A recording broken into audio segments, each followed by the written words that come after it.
Exciting day. Halo Infinite is now available in most areas. Joining us today, Joe Staten. Joe, good to see you. Larry, always good to see you. How you been? I've been great. Last time I had you on here, I think it was back in June or July. We were talking about It was a ways ago. It was a ways ago. We were talking about a little bit about the campaign, what you had revealed now. But here we are. The game for most regions, depending upon when you're listening to this, is available now. Congratulations on the launch. Thank you very much. It is indeed rolling out all around the world. People are probably already playing the campaign.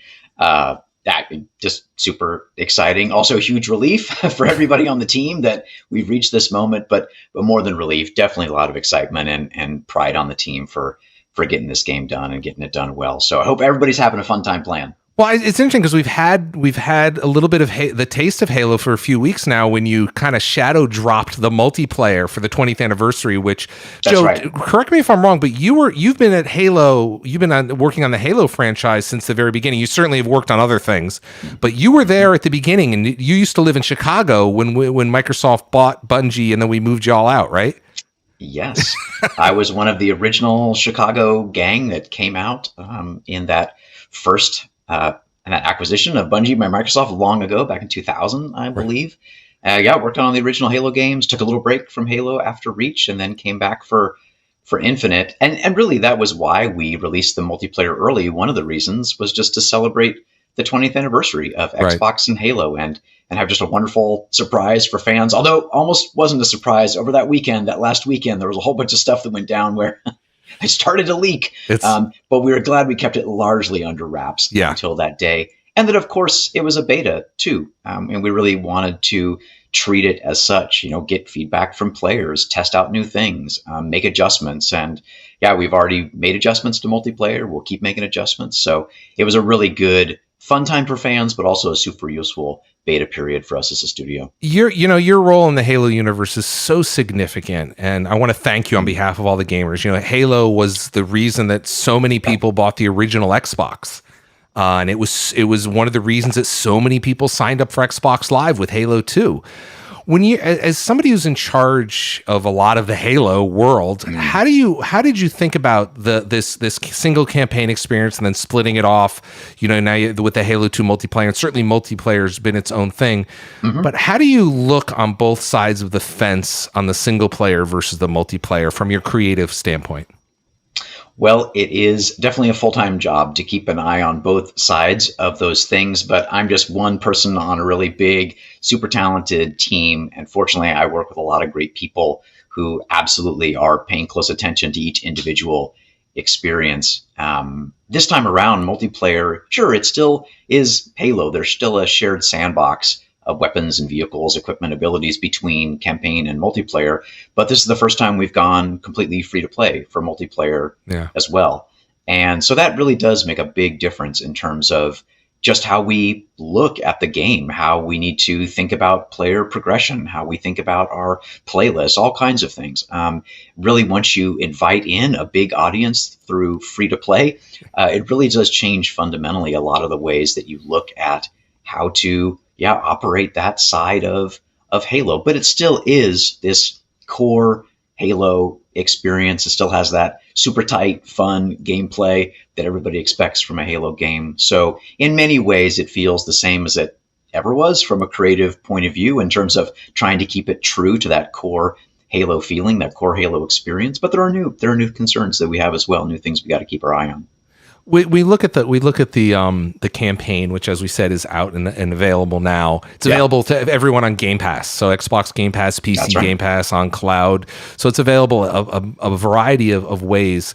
What's it been like working on this franchise from a storytelling perspective, and how have you evolved Chief over the years, Master Chief over the years, the protagonist? Well, one of the wonderful things that happened before I joined the Halo Infinite team is they had already dug in and really set down all the foundations for the Halo Infinite story. So me coming on board, yes, in the past, I've done a lot of writing, done a lot of cinematic work, done a lot of that storytelling work for Halo games. But when I arrived, the story was essentially set. And what I did is I came in and helped the team double down on parts of the story that were already working really well and add additional things on top to just plus up what they already had going. So for me personally, it was a slightly different way to join the Halo storytelling effort, but it was a really wonderful way too, because when I first started playing the campaign, I instantly recognized this story feels very much like a Halo story. This team is doing something really novel and interesting with it. They found this balance between telling a epic story, but also an intimate story too, in the relationship between the Master Chief and the weapon. You see a new side to Chief that you haven't really seen before. So yeah, I just was super excited to jump in with a very talented team and see the work that they had done and just do what I could to help them find ways to make it even better. Yeah, I mean I've had the chance. And to be clear, as we record this, I've only played the first level. I haven't had the chance to complete the game, and I don't know if I told you this story, but I famously have told this story many times in the community. How when your team was working on Halo 2. Yep. I had come over to your offices. I don't know if I told you the story. I'd come over to your offices in Millennium, if you remember that. And I was waiting. I think I was meeting with Brian Gerard Sketch, and I was in one of the conference rooms, and I mistakenly looked at the whiteboard, and there were major moments on the campaign. So I got it spoiled for me in a very rare way. So I've been super sensitive to not, like, I know you guys have done some take home and tweet. I really haven't wanted to see it until, frankly, this week, because I know that it's mostly done, because I respect your storytelling and what the engineers and what the artists and the storytellers have done. And I want to experience the way you want me to experience it. I don't want to have bugs in it. You know what? I apologized from long ago when we ruined the whole Halo 2 experience for you. And there are some pretty big spoilers in that story, to be clear, just with playing the Arbiter for the first time, all those kinds of things. So I'm glad that you've gone in largely spoiler free. That shows very serious discipline, Larry, on your part, to just like not learn anything, not watch anything, just go in blind. I mean, Halo always has a big spotlight on it. There are always leaks. There are always spoilers out there. And I know that's frustrating for fans when you're a fan of the franchise and you just want to go in cold. Man, that's amazing. I'm glad you've been able to keep hermetically sealed and not really been exposed to some of that stuff, because we don't want to ruin it for people. We do want people to go in and enjoy it their own way for the first time. So yeah, but now it's out for everybody. So I think spoilers are now completely fair game. So you better play quick, Larry. You better keep on pushing through the campaign. I know. So it's interesting, because when I was playing the campaign for the first level or so, all of a sudden Power Seeds made sense. I've been playing Power Seeds in the multiplayer for 3 or 4 weeks, and all of a sudden I'm like, that's what it yields. So that's not really a spoiler. See, that's that deep lore, Larry. That's that deep lore, that connective tissue that all ties it all together. So when you look at the game here, it's an interesting. It's so different now than it was. When Halo 2, 1, 2, 3, 4, when they all launched, because then it was like you ship it and forget it and you move on to the next game, maybe a patch. But here it's going to live on for a little bit, in terms of, I'm sure you guys are going to tweak it a little bit and make it better. But more importantly, we now have this constant feedback loop. I mean, I know you're on Twitter. You and I've chatted on Twitter, and I can put I'll put your Twitter handle up here. What's that feedback loop like for you, as somebody who's so close to the franchise and has been so close to the franchise for a long time?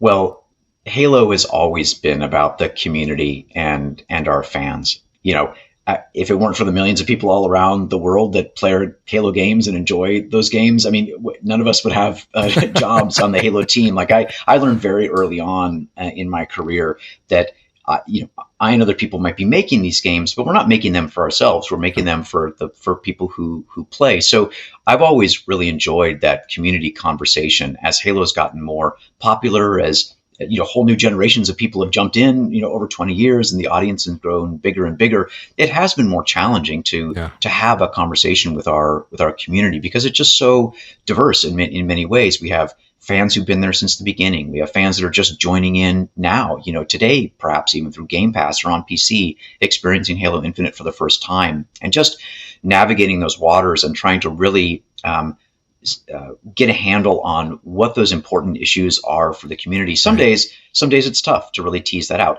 Some days it's really easy. Like when people tell us, hey, your battle pass could use improvements, it's very easy to say, we agree, and Yeah. we are working on those improvements, which we are. We've already shipped a couple rounds of, Sure. progression tweaks, and we're going to keep on looking at that and come back in January after we've all taken a couple weeks off, and continue to dig in and work and make things better. So, yeah, I mean, I would way rather hear from our fans and our players, what they clearly like and what they clearly don't like, because as a designer, as a creative person, now I have something to work with. Now I understand. And of course, we also look at, more hard quantitative data like game telemetry or user research data, to help us really get a well-rounded sense of what needs to be fixed and addressed. But like I said, Halo has always been about the community of Halo fans. We've always made this game for them, and we're certainly not going to stop doing that now. I think you said something like we might have like a couple updates planned or like a few things to do.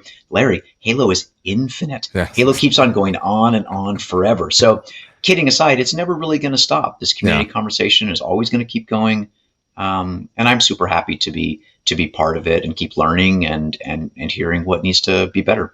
What And to be crystal clear, because I Yeah. think sometimes people in our community hear like, oh, they're learning, they're listening. Like, don't they already know the stuff that needs to get fixed? And the answer is, yeah, we got a pretty good idea at this point of the things that we haven't done. Like, we still have promises we need to keep. We need to ship campaign co-op. We need to ship Forge. We need to keep digging in on the free to play side and making that experience even better than it is today. So I don't want any fans who are watching this to think, there's not a clear picture on our side Sure. about that list of things we need to go after.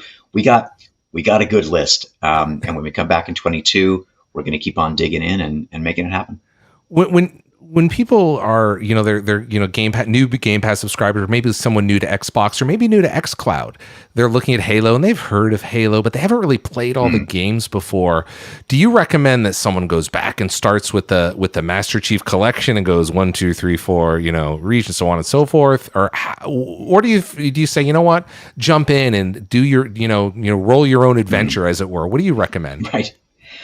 Well, the good news is I think Halo Infinite is a great place to enter the Halo universe if you've never played a Halo game before. Sure, will it help to have played previous Halo games? Will you maybe have a deeper understanding of the world or some of the conflict? Yeah, absolutely. But if you know nothing about the Halo universe, I really think if you don't want to play any other Halo games, you can jump in with Halo Infinite, get up to speed really quickly, and have a really fun time. You won't feel like you're missing too much of the story that's already been told. For people who play Halo Infinite maybe and are curious about the other Halo games, nothing really makes me happier as a Halo developer to know that there exists this well-curated collection of games, many of which have been up-resed to much higher graphical quality, and that all lives in the Master Chief collection. I mean, how Inside of Game Pass.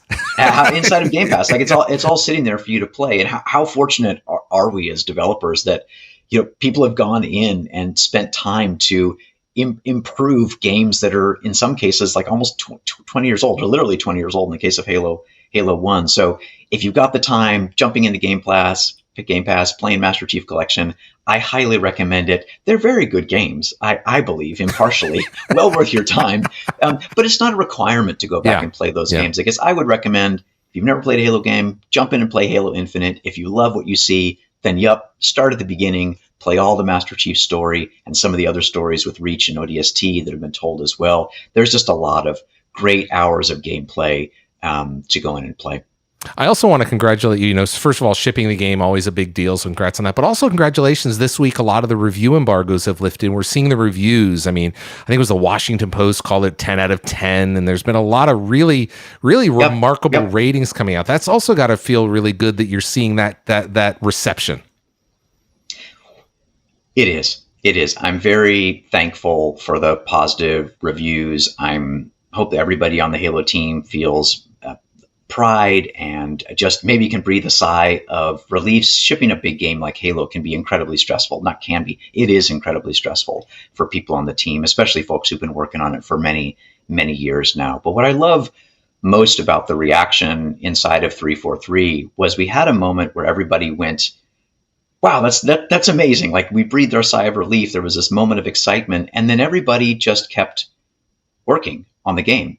Yeah. I said on Twitter, like, my favorite thing about the day when reviews came out is 9 a.m. bug triage kicked off as usual. The same people showed up. We looked at the open issues, what those things were that Right. we were seeing in community sentiment or in our data. We had, a patch that we're planning to roll out for the game, and subsequent updates, and all of those wheels, all of that same process of people just continuing to dig in, do what's right for players, put in solid plans. I was just so impressed with the studio to be able to have a moment of excitement and then just be professional and get back to work. Now, that was a few days ago. We knew we still had to ship this game, so that was probably part of it. We're gonna have a party with the whole studio tomorrow. Right. Just get together and give each other big hugs in a safe way, and have a proper celebration. But yeah, it is an exciting moment for sure. But we also know it's the beginning of this journey that we're on with players, where we need to continue to make good on our promises, like I said earlier, and also deliver great seasons of new content. And we're super fired up to do that. Well, you should be. And I want to just recommend that folks, whether you talked about the Master Chief Collection, which is available in Game Pass now, which is an incredible collection of games, and it's frankly your resume in some regards. That's true. But with Infinite especially is, as gamers, we like to go through and get the achievements and get to the boss battle or what have you, kind of get through the... But I do this with a lot of these big titles, like all the Halo titles I've done, is just stop. Go through it, take a moment, look around. Enjoy the environment that Joe and his team have created, this amazing universe. And just really soak it in and absorb the fact that there's artists that have worked many years of their lives to bring you that level. Don't run through it in 30 seconds. Just enjoy it. There's so much amazing work to soak in as gamers. And we're gonna have a great story. We're gonna have great combat moments and things like that. Yeah. But I like to kind of step back after the dust settles and after the purple blood has been spilled. Kind of just walk around and enjoy what you guys have built. So I want to thank you for that. Well, that's wonderful to hear, Larry. And I mean, for all the artists on the team, all the designers on the team, everybody, engineers, I mean, I often remind the team, like, we're all in this together. It doesn't matter what your particular discipline is. We're all telling this story of Halo together. We're all creating this experience together. And that's really the wonder and magic of being on a game team, is just watching all these different kinds of people, put together this unified experience. There's really nothing else like it, and which is why I love working in this industry so much. I think Halo Infinite, in more than any other Halo game, allows you that opportunity to explore a vast world, to find little pockets of interesting artistic and design choices that every time I play the game, I always run into something completely different that I haven't seen before. I poke into a little corner of the world, I see something that's been set up by someone, and there's also a hugely dynamic and reactive sandbox too. So even like setups that you might find are always a little bit different. But it's this big, beautiful world with a day-night cycle, with ambient life running around, little space gophers and birds. And I mean, there's moments in Halo Infinite where you can just stop, take in the world, and just enjoy its beauty. Like you say, I think that's something that really sets this experience apart. There were certainly moments of pause and lower intensity in previous Halo games, but it was a fairly linear experience from mission to mission. Halo Infinite does have linear missions, but it also has these moments where you can just sit back, relax, and just enjoy this beautiful world laid out in front of you with so much love and care by the people who built it. And that's where they wanted to get. And I knew I needed to let you go because it's getting late and you need to get to celebrate. I also want to give a special shout out because we've seen it in the multiplayer, and I've seen it, I've heard it in the multiplayer, and I've heard it in the single player. The audio team at 343. The audio is I mean, I'm not talking music. Yeah. Music is great, but I'm just saying all the sounds sound so good. I've got to get them on here. They just do such an amazing job. I mean, huge kudos to our audio team, sound designers, composers, everybody who worked on it.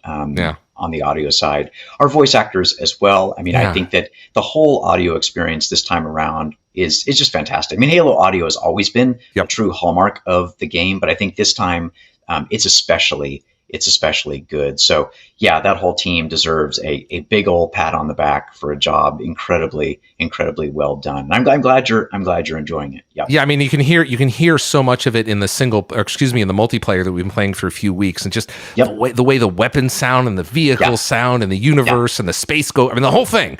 It's just it just feels so right, and it's one of those things that it's not.